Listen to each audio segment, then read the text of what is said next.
Podobný příběh zná většina z nás, ať už z vlastní zkušenosti nebo z okruhu rodiny či známých.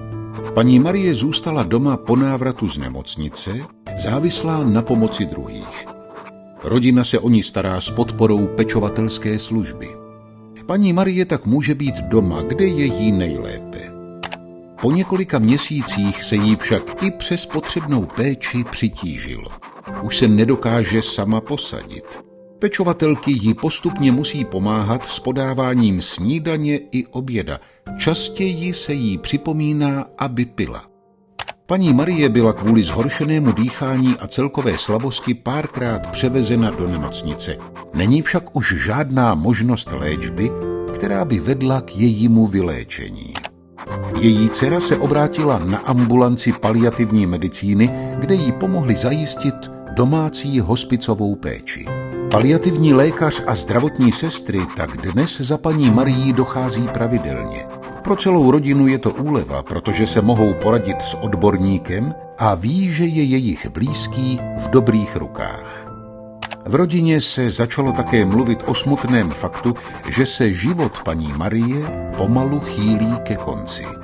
Hodně zhubla a zeslábla natolik, že už se sama ani neotočí. Dcera pořídila radši aktivní antidekubitní podložku na matraci, aby se předešlo proleženinám. Pečovatelky provádějí ranní i polední hygienu a jídlo už jenom na lůžku. Paní Marie většinu dne prospí. Lékařka z paliativní péče rodině sdělila, že odchod jejich babičky lze očekávat během několika týdnů. U dcery paní Marie to vyvolalo obavy, zda péči o umírající maminku doma zvládne. Vědomí, že může zavolat mobilní hospicovou službu, třeba i v noci, ji však uklidnilo. Lékařka předepsala paní Marii na zvyšující se bolesti náplasti, se kterými dokázala bolest lépe zvládat. Dcera si se zaměstnavatelem dohodla dlouhodobé ošetřovné a může tak o svou maminku pečovat doma až 3 měsíce. Moc si přeje, aby mohla její maminka zemřít doma. Pečovatelská služba dochází stále, ale už jen ráno, aby si mohla dcera zajít na nákupy.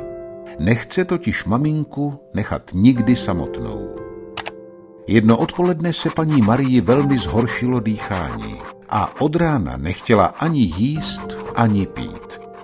Dcera proto zavolala kněze, aby přišel udělit poslední pomazání a požehnání na cestu. Nad ránem pak paní Marie vydechla naposledy. Po odchodu maminky čeká celou rodinu nové zařizování. I s tím jim však mohou poradit v domácím hospici nebo v poradně, kde se dozví, co vše je potřeba zařídit a komu zavolat. Diakonie Valašské Meziříčí nabízí lidem podporu a pomoc od počátku nepříznivé sociální situace až po úplný závěr života. A dokonce i po něm. Celé rodině pomáhají služby, které ve Valašském Meziříčí a jeho okolních obcích provozuje Diakonie Valašské Meziříčí.